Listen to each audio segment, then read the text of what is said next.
347 est-il un nombre premier? Nous allons utiliser la méthode que nous venons d'apprendre pour répondre à cette question. Alors dans cette méthode, on commence par calculer la racine carrée de 347 du nombre dont on veut savoir s'il est premier ou non. La racine carrée de 347 est à peu près égale à 18,64. Ensuite, on va tester la divisibilité de 347 par tous les nombres premiers inférieurs ou égaux à 18,64.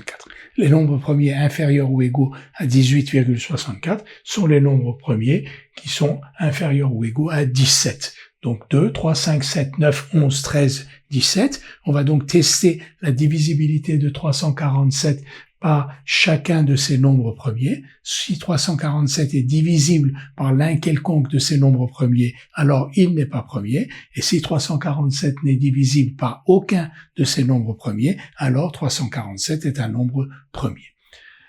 2, 3 et 5, donc on obtient facilement la réponse sur la divisibilité de 347 par 2, 3 et 5 par les critères de divisibilité. 347 n'est pas divisible par 2 parce qu'il se termine par 7 qui n'est pas un nombre pair. 347 n'est pas divisible par 3 puisque la somme de ces chiffres 3 plus 4 plus 7, c'est-à-dire 14, n'est pas divisible par 3 et 347 n'est pas divisible par 5 puisque son chiffre des unités, 7 n'est égal ni à 0 ni à 5.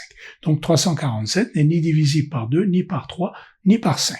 On passe donc à 7. 347 n'est pas divisible par 7 parce que le reste de sa division euclidienne par 7 n'est pas égal à 0. De la même manière, on montre que 347 n'est pas divisible par 11, ni par 13, ni par 17, puisque les restes des divisions euclidiennes respectives de 347 par 11, 13 et 17 ne sont pas nuls.